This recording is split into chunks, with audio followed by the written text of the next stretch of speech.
All right, everybody, welcome to Off the Charts, episode 76 now. I got my friend from the UK, David, here. So, Back so we're going to do another episode of Canada versus UK. again. Um, Yeah. we're not enemies here. We're just, it's just a No. clever slash dumb title I came up with for, I guess, the series that we do. Um, It's good. so today we'll be discussing. So this was David's idea. We'll be discussing not albums we hate, but albums we own, but we don't understand why people like them so much because we don't not maybe not care much for them, or we like them but not anywhere close to as what the public or hardcore fans, I guess, would like. Yeah. I mean, maybe it'll be a hate one. Like, I got one here. I'm like, yeah, I don't like it that much, and I don't get it why people like it. But well, anyway, we'll get to that soon. So first of all, if you like this type of content, please like and subscribe. Tell your friends, and we shall get the episode going with Mr. David. I guess you can go first if you want. Yes. Okay. I'll go first. Right. So I will also explain that I don't hate any of these apart from the last one, really, because the last one I still have no idea why it's so popular. But anyway, let's get straight into it. So, the first one is going to be uh, Animal House by UDO, and it's not bad at all.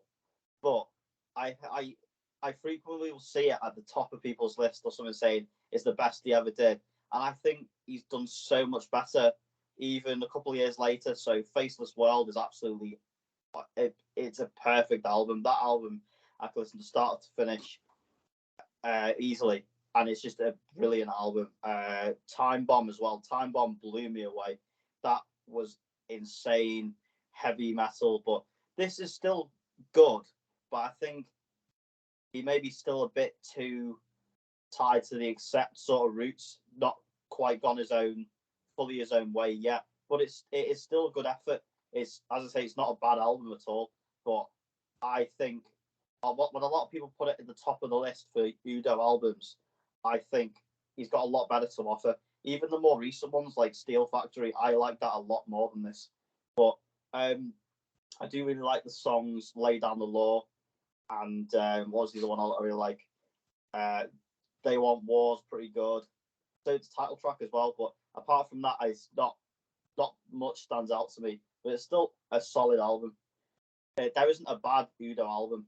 So yeah, that's my first pick. Is Just that album the first one he did after leaving Accept? the very first one, yeah. In fact, Yeah, the law is actually, I believe it is Accept playing as well.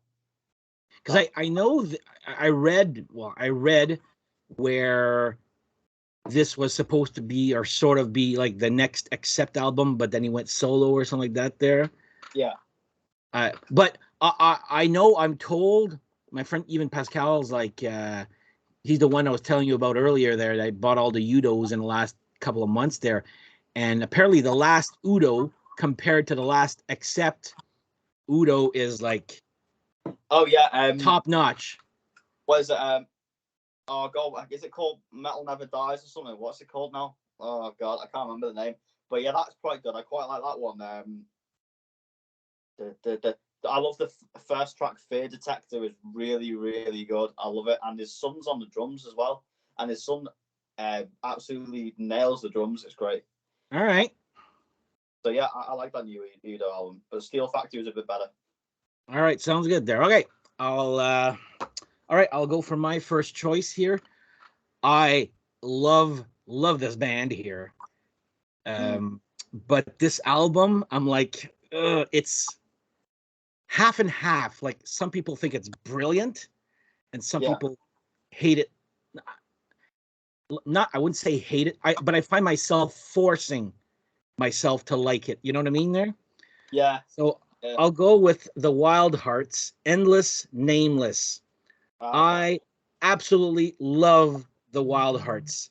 And then they came out with this album, which maybe I'll just show the cover a little bit better here. There you go.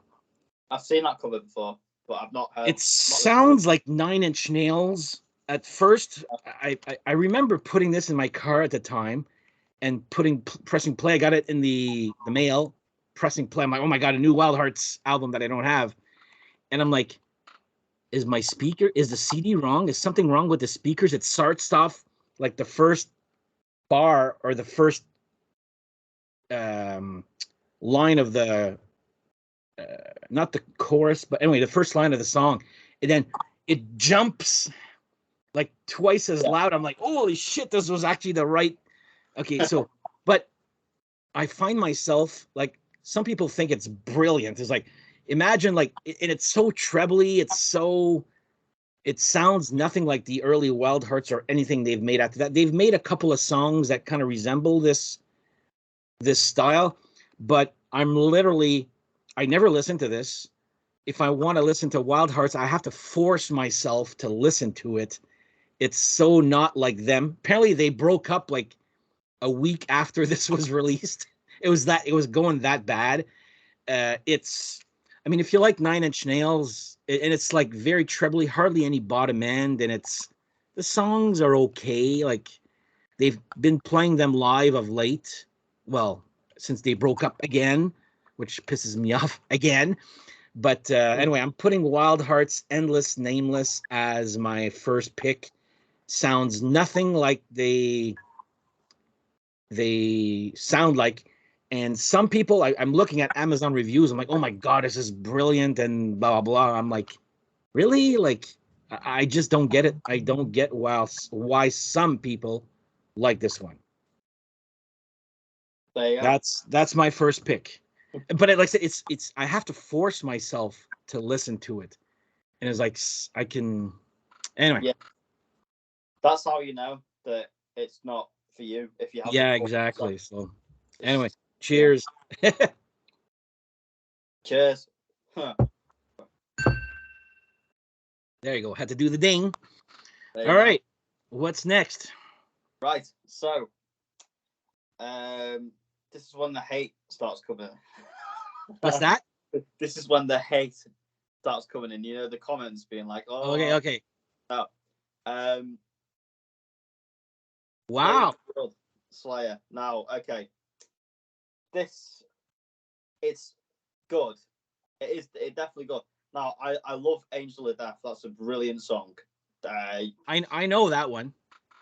Raining Blood, of course, is great as well. It's it's a classic. But what else? I think what else do I like? Criminally Insane is pretty good, but I don't find myself going back so much to the rest of the album. The main thing about this is the amount of people that not only put this as the #1 Slayer album, but also a #1 thrash album, and sometimes even #1 of all metal albums. I think, oh my God, that is way too high. And even when I look at the same year, 1986, you got Master of Puppets. Rust, is it Rust in Peace? No, it's not. It's Peace Sells, isn't it? Peace Sells, yeah. That was coming out that year. And oh God, what's it called? Among the Living. Among the Living, yeah. I think this is the weakest out of those four easily. And then you've also got The Years of Decay by Overkill, which I think is the best out of all of those. I think I actually like that more than Peace Sells. My friend actually says Overkill is probably one of his, if not his favorite, more consistent band of all those thrash bands, even right now. Yeah, they're very consistent. Although I would say I've not listened to anything from them between about 1990 to about 2000 and mid 2000s, because when I think it's when they brought out Ironbound, that album or something. Ever since then, they've done amazing, solid thrash albums. But again, this isn't a bad album. I think it kind of pales in comparison, even to other Slayer albums. For example,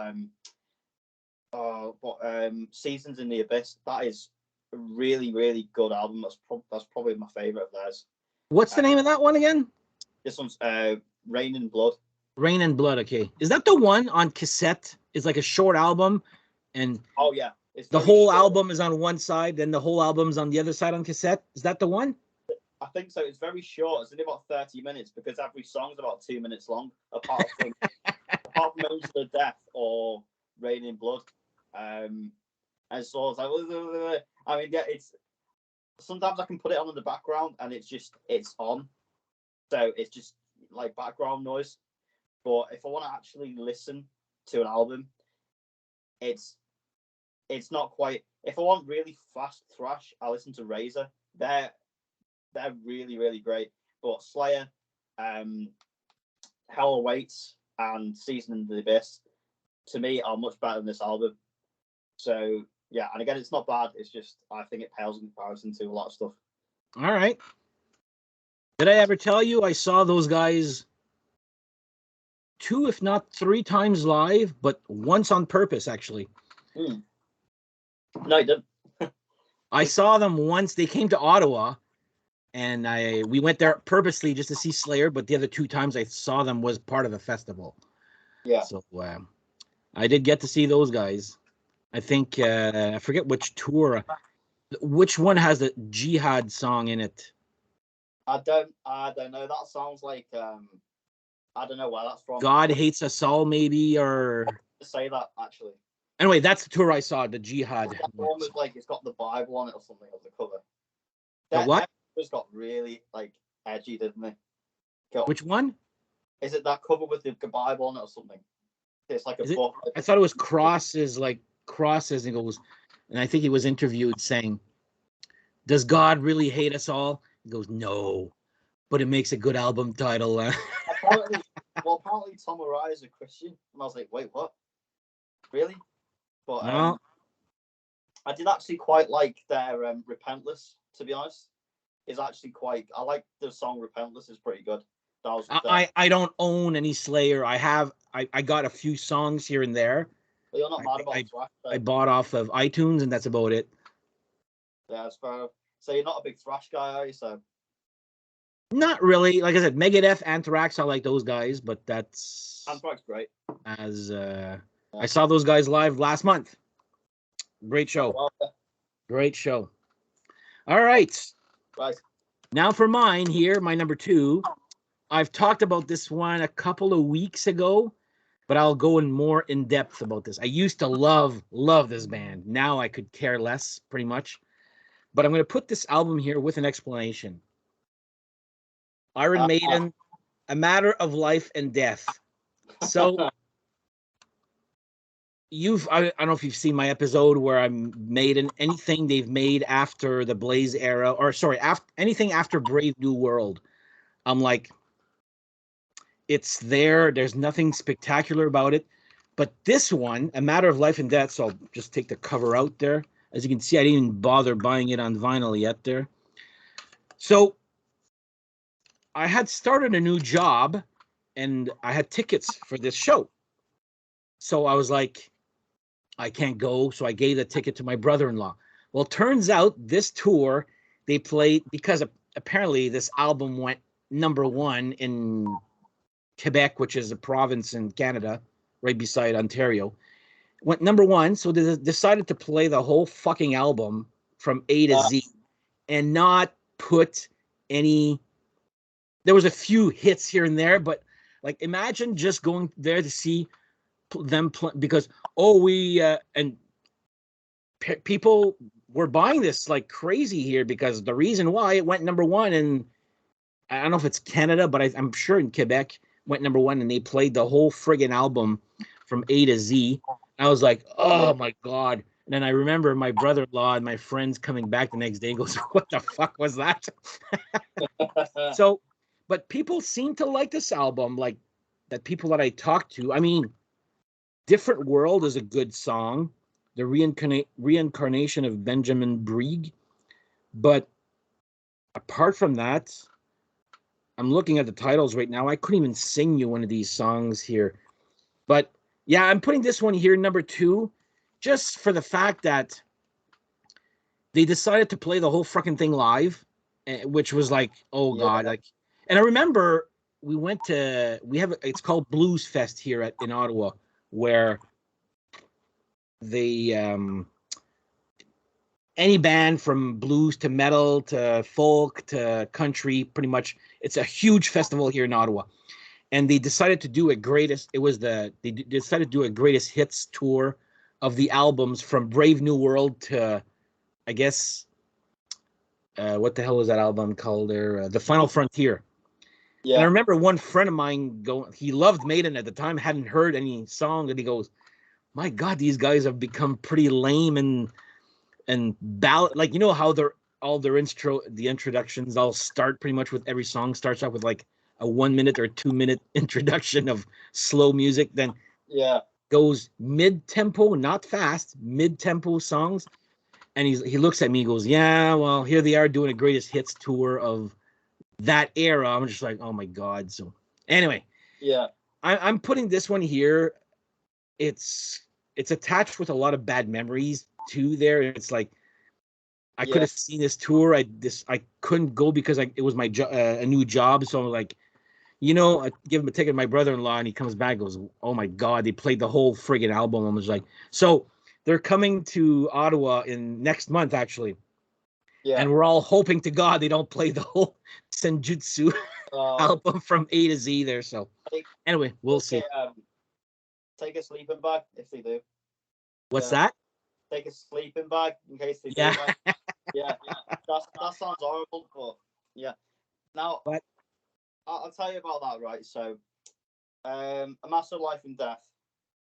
It's a good album, so good, so 6 out of 10, something like that. Now I like the Pilgrim. I think it's called I think the Pilgrim's on that, and yeah, the fourth song. I quite like Brighter Than a Thousand Suns as well, even though he does repeat that chorus quite a lot. I do like it. Yeah, I find there's a lot of that lately. Yeah, it's a shame, but I'll tell you what I'll say about that is a bad choice to do the whole album on a tour, because I'm not gonna lie, when I hear a new song by a band live, the sound has to be really good. Otherwise, I'd be like, what? I won't really take it in. If I've listened to the album on CD and hear it live, it's great. But yeah, I don't. I've never been a big fan of that. For example, I've never seen Raven live, and I'd love to see him live. But the tour they're doing now, they're doing the All for One album, just that whole album, and it's a fantastic album. However, I would love it if they played a bit of stuff from the Wiped Out album or the Relentless album, or even something, you know, pretty obscure like Glow or One for All, maybe. Raven is coming to Ottawa. I told you that, huh? Yeah, you did I'm actually. gonna go see that just to piss you off. Yeah, do it. Hey, David, here's me and the singer, which I don't know the name. John Gallagher. There you go. Yeah, the Gallagher brothers. I remember you telling me that. That's it, yeah. But no, honestly, like it's I can see why they're doing it, because it is a classic album. It's probably the most popular, but well, it's not as bad as the Maiden, but at the same time, I think it's a bit of a shame where bands don't go into the deep cuts a bit more. Yeah, yeah. Bands, but yeah. Um. Anyway, I'll go on to my. But I'll add to that. Like I said, like Okay. Megadeth did the anniversary tour of Rust in Peace, and they played the whole thing. But we knew it was coming. We knew Yeah. what to expect. And you buy tickets to see Maiden, and they play the whole fucking album there. But Megadeth, I do like that album a lot. Like everybody knows the fucking song, and of course, you had 20 years to learn them by heart. Not like this one where you had less, like 6 months to learn it by heart. It hasn't aged that well. But whenever. Anyway, go on. I just realised I meant to say with the album, I meant to say Architect of Fear, Raven album. That's probably my favourite. Okay. But yeah. Anyway, so this is the third pick, and I'm sure you're gonna. I reckon you might know what it is, but here you go, straight up, just this album. I I really don't like this album. It puts me to sleep every time I try and listen to it. Really? It sounds like Saxon trying to be Def Leppard, and I don't like it at all. It's I get it. it's I get it. it sounds so uninspired, and it doesn't sound anything like them at all. The only thing that I can get a slight bit of enjoyment out of, I think, was The Devil Rides Out is half decent, but then that would be like, I don't know. I'm trying to think of a song that's a bit, I don't know. It's difficult because Saxon to me is mostly really, really good, but yeah, like Devil Rides Out would be like the worst song on one of their better albums, and it's still half listenable. But actually, there's a bonus song called Krakatoa, which is actually pretty good. I have that. Yeah, I quite like that song, but no, honestly, I tried to listen to this album again. I thought maybe I was a bit harsh on it, but I just heard it and I was like, "What is this? It just cheesy rubbish." You know, it's quite harsh, but like I'm not. I'll be honest though, I've got to be the positives. Biff could make your shopping list sound amazing. Do you know what I mean? You could sing anything and make it sound amazing. His voice is the best thing on it, obviously, because Biff's voice is just it's perfect. I think he is the best metal singer right now alive. Yeah, you still got it. Definitely out of all the old guard. So, you know, Iron Maiden, Bruce, sadly, his voice is going. Rob is still great, but Biff sounds like not aged a year. It sounds like not even aged at all. But yeah, I'm trying to think like what more to say about it. I've got quite a rebuttal for that one. No, it's fine. It's just so not Saxon. I think of like Wheels of Steel or Street Fighting Man or Street Fighting Gang, I should say, or I don't know, Heavy Metal Thunder. I think that was badass stuff. And then this is just like it's stuff your mum will put on or something like that. It's just like what? But okay, I'll let you talk now because I'm sure you've got some stuff to say. Oh, the cover's bad as well. The cover's terrible. Okay, I will agree with you that the cover is terrible. That's a terrible album cover. But so you have to understand that was what, 86, I think? Yes, or 85. I can't remember. It's one of 85 or 86, around that era. So I had only heard 2 Saxon songs, which was the videos, which was Denim and Leather and Back in the Streets. Now, you know me and my hair metal stuff. I'm like, what's that? Some hair metal's all right. So I like metal. I don't know if you count Metal Health or like. I call it hair metal, yeah. Or oh god, what's it called now? What's it called? Kickstart My Heart. Motley Crue, yeah. That's pretty great. Yeah. Well, yeah, but see, that one was the first kind of video I saw from Saxon, which was Back in the Street, and I love Back in the Streets. To me, that's a uber catchy song. I can understand why people why you don't like it. I know your tastes and all that, but I kind of grew up with those. Like I guess you got into Saxon later in the game because you're a lot younger than I am. A lot, but. Well, I wasn't going to say that, yeah. But no, I it's one of my favorites, but also it's because I did hear it at the time when maybe a couple of years later. But Back in the Streets, when it came out, I remember seeing that video. I was like, whoa, this is friggin' good. Of course, I go to school the next day. Oh, you like that Saxon? Everybody's like, no, that was shit. I was like, fuck, okay, well, but whatever. I do like on that song, oh my God. The Devil Rides Out is a good one. Rock and Roll Gypsies is on that, right? Yeah. Back in the Streets. I don't care for much that the Broken Heroes is like, but near the end, Everybody Up, is that on that? I'm not sure. Yeah, it is. Yeah. There's the last 3 songs. What's before Everybody Up again? Gonna Shout. That's okay. Yeah. It's just there's one in there. What's name me the titles there? The ones after Broken Heroes.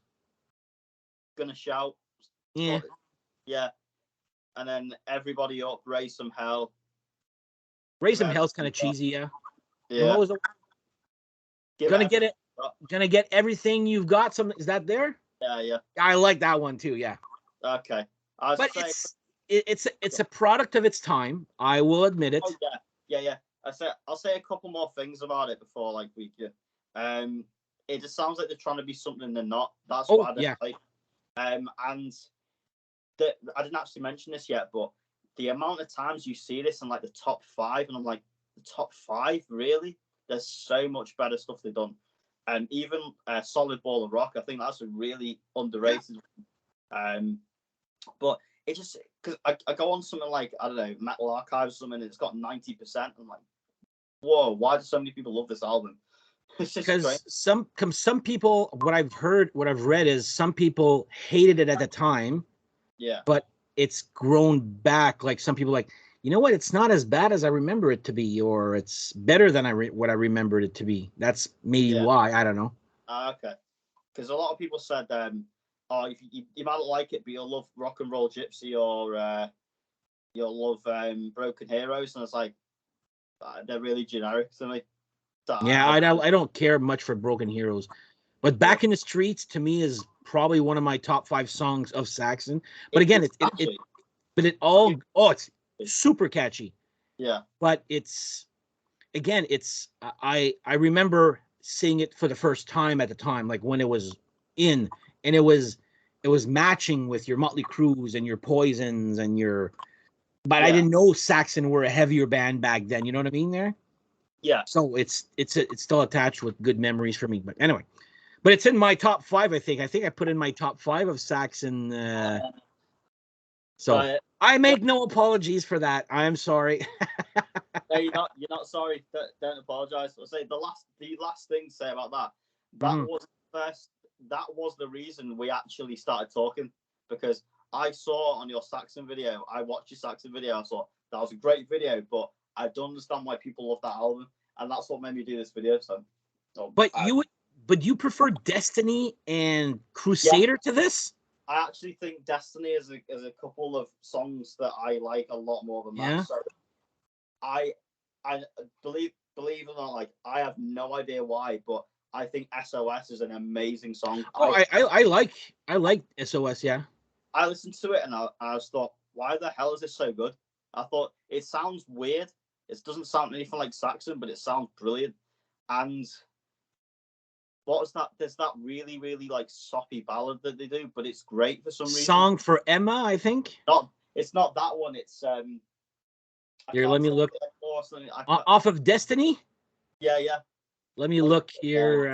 I'll go look on the list there. Saxon Destiny. I think it's Jericho Siren as well. I like that one. Ride Like the Wind, Where Lightning Strikes. I Can't Wait Anymore, maybe? That's the one. Yeah, I don't know why, but it's really, really cheesy and soppy, but it's somehow good, and I don't know why. I should really somehow good. I really hate it, and I showed it to my mum, and she's like, "I love it." And I thought I knew you would, because it's just that is a mum song, but for some reason I was like, a mom song. That's hilarious. It is. Yeah, we are from Who the Bell Tolls. Not too bad. We Are Strong. Jericho Siren. Red Alert. I like. Red Alert's good. Yeah. Live Fast, Die Young. That's a bonus track, I think. But anyway, that one, Innocence, is my least favorite Saxon, and then Destiny is second last, I think. Or it might be Rock the Nations. I don't know. But, I like Innocence way. Well, it's in my top 5, but Destiny, before Destiny, I think Crusader is one of their weaker ones, but it is. Yeah. There. Anyway, but you're allowed your opinion. That's okay. It came to me as a shock. Like, you're allowed your opinion even if it's wrong, basically. What's that? What you meant to say is you're allowed your opinion even though it's wrong. That's what Sure. All right. I'll go with my one I really don't get. I don't know if you know these guys. I may have talked about it in my lesser known hair metal bands. So I'll show it. Bang Tango. Bang Tango, and I think the album's called Psycho Cafe. So looks familiar for some reason. So there's a documentary about this band. I'm like, really? There's a documentary about this band. If you find, it's called Attack of Life. If you're interested, it's on YouTube. It's I just people keep telling me like this was what done in 89. Yeah, 1989. This went gold. Not in Canada, I can tell you that. I don't know anybody really that like this was not a household name type of band. Apparently, it was all in. So the guy's voice drives me fucking nuts. Okay, musically, like they're all saying, "Oh, like if you watch that documentary of Bang Tango, it's called Attack of Life. It's on YouTube.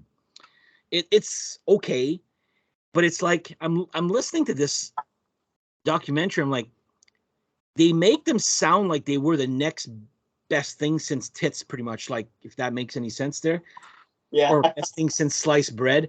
And I'm like, okay, musically, maybe it was original, but that guy's voice is. Even my dad, I remember like playing it, like, what the hell is that? Like the guy's voice is. It's either you like it or you don't, and I don't. And apparently, like I said, this went gold. This was like the next best thing, I guess. Back then was maybe a little bit after Appetite for Destruction or something like that. They were comparing it to that, and it's like, oh, they're big, they're huge, and they're big, and this went gold. Like I said, I don't know, like not here in Canada. I could tell you like this again. Tell me if I'm wrong. It was considered original music. I remember watching the video at the time. They have a video for Someone Like You. Yeah, Someone Like You. And you listen to the guy, like musically, it's not what was hip at the time, I guess, for hair metal. They got lumped into that hair metal, I guess, but it's not really hair metal. And sorry. And I don't even know where to start with these guys here. Like, apparently they're like critically acclaimed and one of the best hair metal bands, kept secrets. I bought the album. I was like, okay, I this does nothing for me. Not that I hate it. Musically, it's fairly original. There's a lot of slap bass, but the guy's voice just drives me fucking nuts. It's like this, ooh, this fucking it's almost like. And if you listen to the documentary, they tell you like how difficult it was to get that guy's voice on the album, and I just don't get it. I don't get that one at all. It's like it fizzled here in Canada. I can tell you that. I don't know. Maybe I know one friend, Steph. I know you kept saying these guys were good, but I'm sorry, but this, and you probably never even heard of these guys, right? No. Yeah, there's probably a reason for that. They were popular, I guess, on the LA circuit, the whatever that fucking street was called there, with the Whiskey a Go Go and the Roxy and the Rainbow were on. They were very popular there. That album somehow went gold. We were just like, yeah. But anyway, that's just my opinion on Bang Tango. I really don't get I don't get it. End of story. I just don't get it. Well, it's funny you should mention Appetite for Destruction, what we call it, because that's Guns N' Roses, isn't it, right? Mm-hmm. I can't stand Axl Rose's voice. Oh, I don't like Guns N' Roses either. Don't worry about it. Roses I like Slash, but I mean, everyone probably likes him. But like, no, Guns N' Roses is like, no, I'm. It's like we made a whole career off of one album. Like, all right, pretty much. Well, like bloody Nirvana as well. Use Your Illusion 1 and 2 was pretty popular here. Yeah. But everybody says it should have been one album, not two. Yeah. By my name. Anyway, that's my Bang Tango was the one I really, really don't get. And I've mentioned it before on this channel, and people were like, oh, it was good. I'm like, I don't hear it. The guy's voice is annoying. But anyway, what can I say? That's that. There you go. Well, before I get to my honourable mention, one that to this day still confuses me. is when I first listened to Judas Priest Stained Class, I thought it was really forgettable. I listened to the whole thing, and I was like, "What? It's not good." At the time, I think I was like 14 or something, or 15. But I was like, "Why do everyone love this album? Why is this everyone's favorite?" And it is my number one now. So it's just like, what was I thinking? I find it's an album that aged very well. I also brilliant album. Brilliant. Do you know about that Metalworks CD, that the greatest hits that came out at the time? I know that. I think doesn't that come with like is that the one that's got? Is it a big box set thing? No, it was just a CD. It was just a CD with the Painkiller fighting the Eagle. It was a black album with everything silver, and it's like it had a hint of every album on it. So cool, that was my first ever Judas Priest. Yeah. And after that, I bought every album of Judas Priest. And Stained Class, I liked it at the time, but now I was like, wow, it aged very well, I find. Oh yeah, it's a brilliant album. But I have no idea why when I first listened to it, I just thought that this isn't that great. Like Defenders of the Faith, so it's so much better. Because I find it's full of deep cuts, very good deep cuts. My favorite is the song "Stained Class." That's a great one. That and it's difficult to decide actually, either Exciter or White Heat Red Hot. But yeah, it's a brilliant album, absolutely brilliant. But honorable mention, as we're talking about Judas Priest. Here we go. So Angel of Retribution. Now, I recently decided, very similarly to the way I see Motorhead, I don't think Judas Priest released an outright bad album ever at all. Even Rock'n'Roller, which I did put mine up, I think is my least favorite. It has definitely got some good songs like Cheetah or the title track, or I actually do quite like what was it called now? Never Satisfied. I saw that live and I didn't even know what the hell it was. Yeah, I saw that on your video. Yeah. So yeah, this now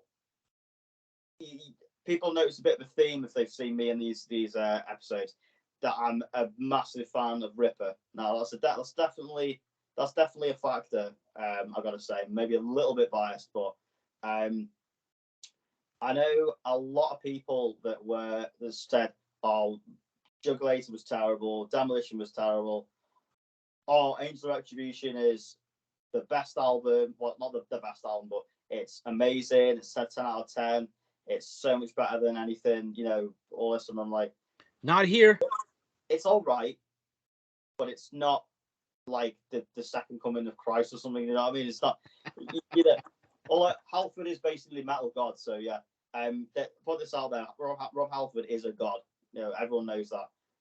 And his voice is fantastic on here. But one thing I can say, Judas Rising is awesome. That is an awesome song. Judas Rising is great. Wheels of Fire is great. And I love Hell Rider as well. However, the rest to me is a little bit forgettable. Yeah. Angel's good though. It's a good ballad. Yeah. So yeah. Although I do find myself listening to Wheels of Fire and Hell Rider quite a lot. They're pretty groovy songs. And again, this is not a bad album.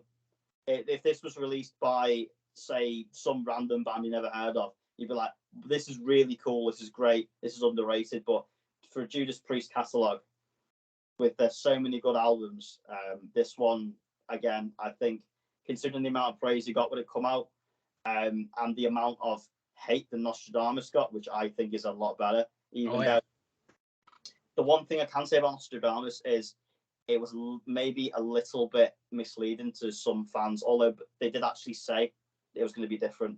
Mm-hmm. But yeah, anyway, that's my honorable mention, is Angel of Retribution. I don't mind that album. I like Loch Ness. Just dumb subject. That used to be my favorite song on the album. Me too. It is my favorite song of the album. It used to, but I just got a bit bored of it. It's not as it like some people say it's like it's the worst thing ever made or something like that. You know, I don't think it's that bad. But again, I know it gets a bit boring. Yeah, I like it musically and the vocal melody, but the subject is dumb, I find. yeah, it's like if you put that next to the Rhyme of the Ancient Mariner, I know which I'm taking. Well, yeah. Although if you put that next to the Angel and the Gambler, I'd rather take that. But I know you like that song. I do, yeah, I do. I really like the short version. I really love the short version of the Angel and the Gambler. No, I actually I prefer the longer version of that. Because yeah, I don't know. If something is good and repetitive, yeah, sorry, if something is repetitive but good, I won't mind it. And I'm probably the only one who in this planet pretty much who loves the Angel and the Gambler. But I think it's because you say you're not really a lyrics guy. So that doesn't. Really yes.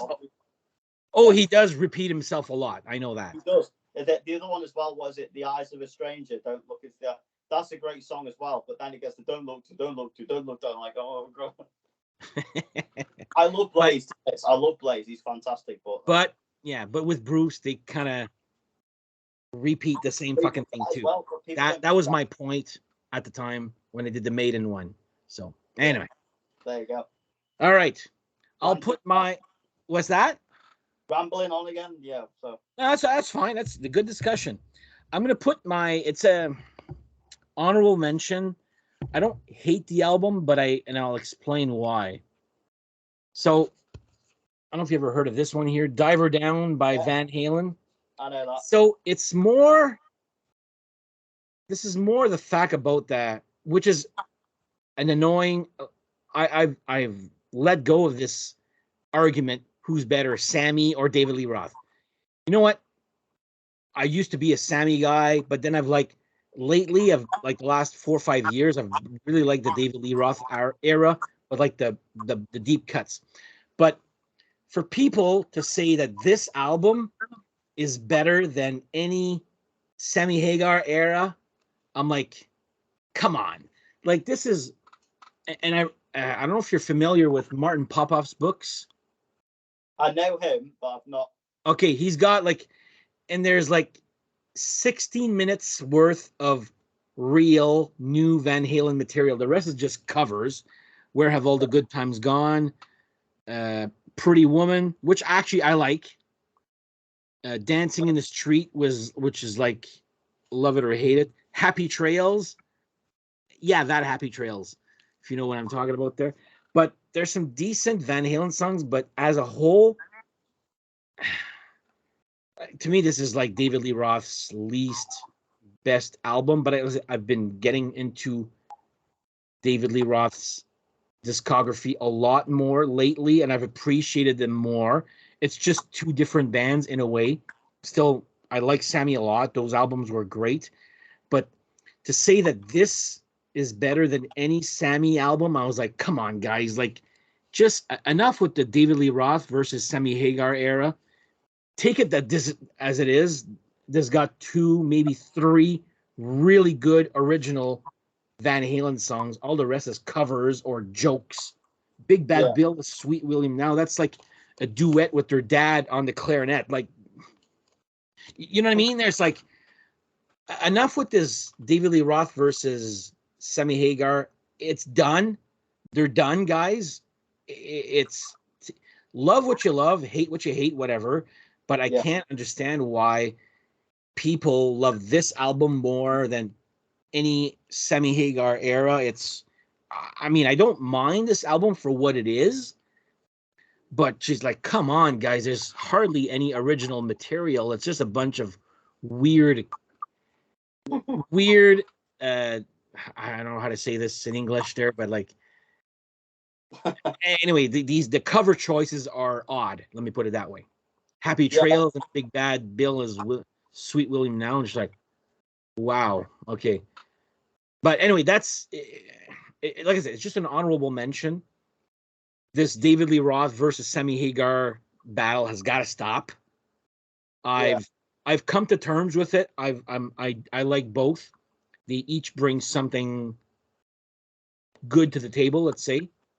I still find Sammy Hagar era had the better albums, but David Lee Roth era had the better hit singles, if that makes any sense. Yeah. But this album here, Diver Down, it's just like you're listening to this and I'm listening to this, I'm like, okay, it is what it is. It's a bunch of covers with decent guitar, like really good guitar work here and there, but whatever. It is what it is. But anyway, just my beef is just like this Sammy versus David Lee Roth has just enough, guys. Van Halen's done. We all know it now. The guy's passed away. Sadly. Yeah, enjoy what you enjoyed, but these battles with that there, I still see it on Facebook last week. I'm just like, oh my god, guys, like enough. Anyway, that was my rant. Oh, there you go. Well, I've got a few things I can put towards that. Now, I've not listened to that album at all. There's only two albums I've listened to by Van Halen, and that is is it 1984? Yeah. And Fair Warning. I love Fair Warning. Fair Warning is my favorite David Lee Roth album. Yeah. Yeah. Now, what was I going to say? Yeah, I like Van Halen quite a lot, but I'm not a huge fan because I've only listened to like 2 albums, and that's not even all of the songs on the albums. Because I love Mean Street and I love Unchained. Oh, Unchained. That is awesome song, awesome. Hot for Teacher, of course, that is a brilliant. Pretty much that's like thrash. That's awesome. Yeah. Now I've got something to say about the whole thing you say about Sammy Hagar versus David Lee Roth kind of stuff. I've nothing to say about that, but I hate that in any sort of band. So, for example, when you look at Black Sabbath and you think Headless Cross is a brilliant album, or Ozzy is the only Sabbath. Like, come on, man.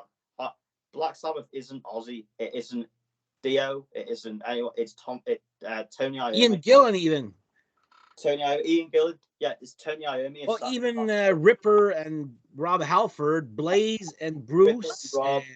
Yeah, exactly. I mean, Sammy and David Lee Roth was probably the more successful, like chart-wise, of this debate there. But yeah, it's like Brian Johnson and Bon Scott. Yeah.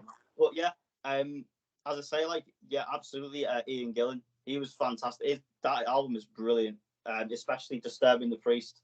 That is one of my easily top 10, top 20 Black Sabbath songs. Zero the Hero. I love that one. That's awesome, isn't it? It's better than Paradise City as well, because that riff is so similar, but it's a better song.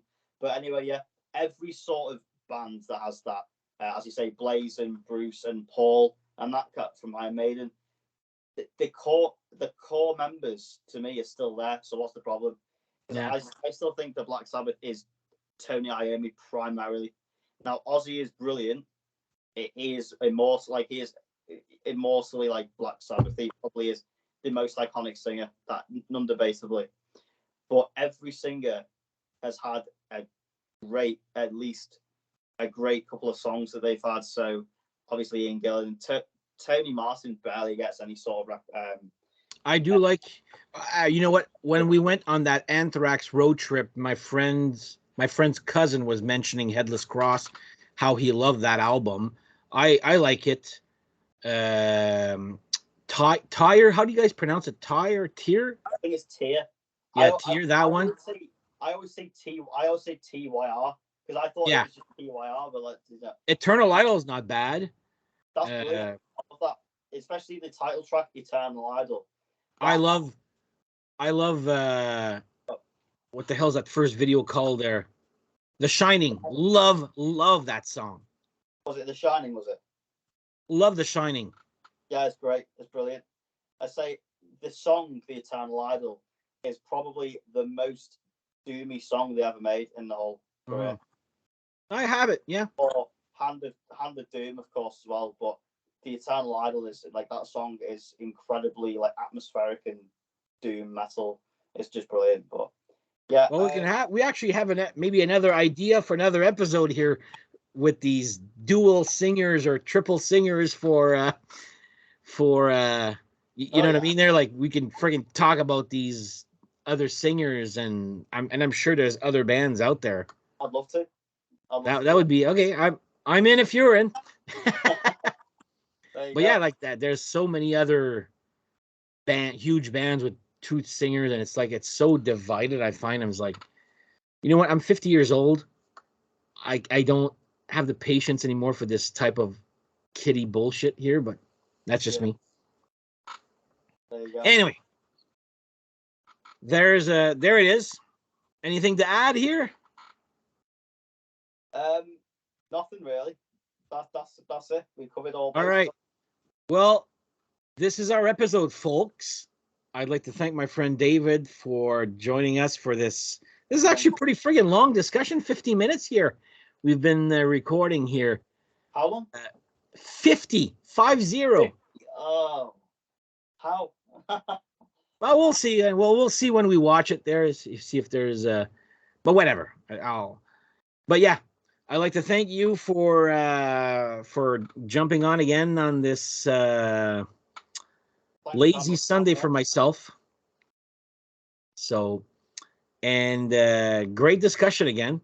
I absolutely like our conversations with this year. You bring a certain point of view on certain things, and I bring a certain point of view on other things, and a lot of. How old are you right now? 25.